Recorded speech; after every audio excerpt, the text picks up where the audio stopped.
Bienvenidas y bienvenidos.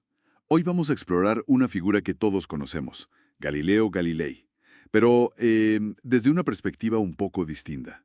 No solo el astrónomo, sino Galileo como, bueno, un comunicador y estratega muy hábil.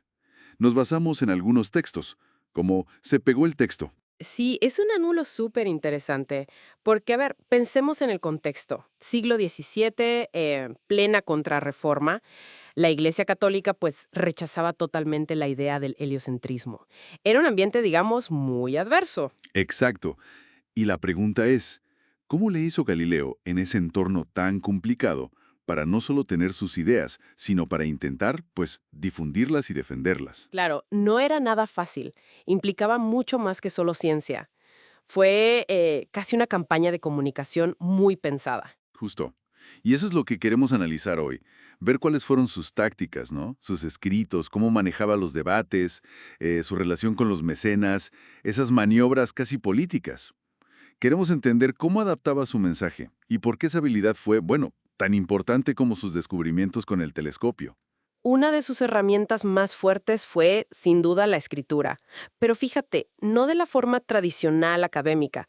Tomó la decisión, muy audaz para la época, de escribir obras clave como El mensajero sideral o El diálogo sobre los dos máximos sistemas del mundo en italiano, la lengua común, y no en latín. Que era el idioma de los eruditos, ¿no? Exacto, el latín era para la academia. Al usar el italiano, pues rompió esa barrera. Y eso tuvo un impacto enorme, me imagino. Sacó la discusión de los círculos cerrados de las universidades y la llevó a, pues, a un público más amplio. Nobles, comerciantes, gente educada pero fuera del ámbito estrictamente académico. Pero, ¿eso no implicaba simplificar demasiado las cosas?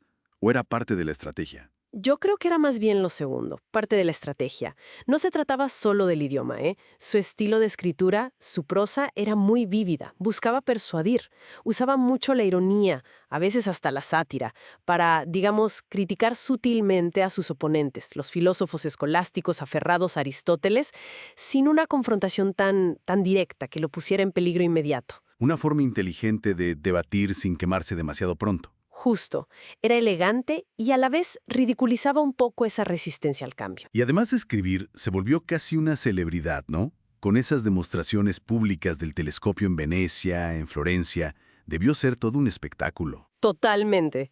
No era solo mostrar un invento nuevo, era crear un evento, generar conversación, interés.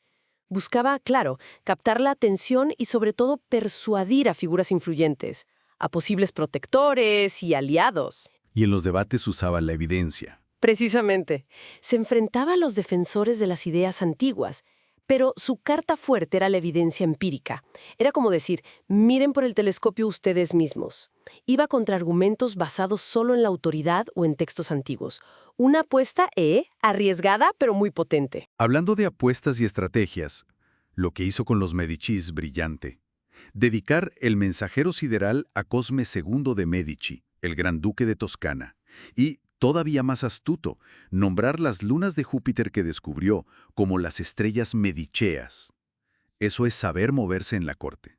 Sí, fue una estrategia de mecenazgo del libro de texto. Claro que aseguró dinero, pero más importante aún, consiguió protección política. Y eso era vital en un ambiente que se volvía cada vez más tenso. Es muy interesante ver cómo se cruzan la ciencia y la política, ¿no? Totalmente. Y luego está esa famosa frase, Epur si mueve, y sin embargo se mueve, que supuestamente dijo después de retractarse. Ajá, esa frase es icónica. Pero que, bueno, parece que es más leyenda que realidad, ¿verdad? Sí, es casi seguro que es una leyenda que surgió después, pero fíjate, captura perfectamente esa imagen de persistencia, de desafío intelectual silencioso que se proyectó sobre él. Refleja bien la complejidad de su figura y también su relación con la iglesia, que fue mucho más complicada y ambivalente de lo que a veces se cuenta. Él intentó de verdad buscar un punto medio, conciliar fe y ciencia, hasta que, bueno, la situación ya no dio para más. Entonces, si vamos uniendo todo esto, lo que vemos es que la capacidad de Galileo para comunicar de forma clara, persuasiva, adaptándose a quién le hablaba y al contexto político, fue tan importante para la revolución científica como sus propios descubrimientos. Definitivamente. Sus métodos de comunicación ayudaron a desgastar las viejas ideas y a construir una nueva forma de ver el mundo, basada en observar, en razonar. No solo cambió lo que pensábamos sobre el universo, sino también cómo se discutía y se difundía el conocimiento. Su caso nos deja una lección muy fuerte sobre la importancia de comunicar la ciencia de forma efectiva, sobre todo cuando hay resistencia ideológica o cultural. En resumen, Galileo no fue solamente un científico gigante. Fue también un maestro de la comunicación, un estratega muy hábil.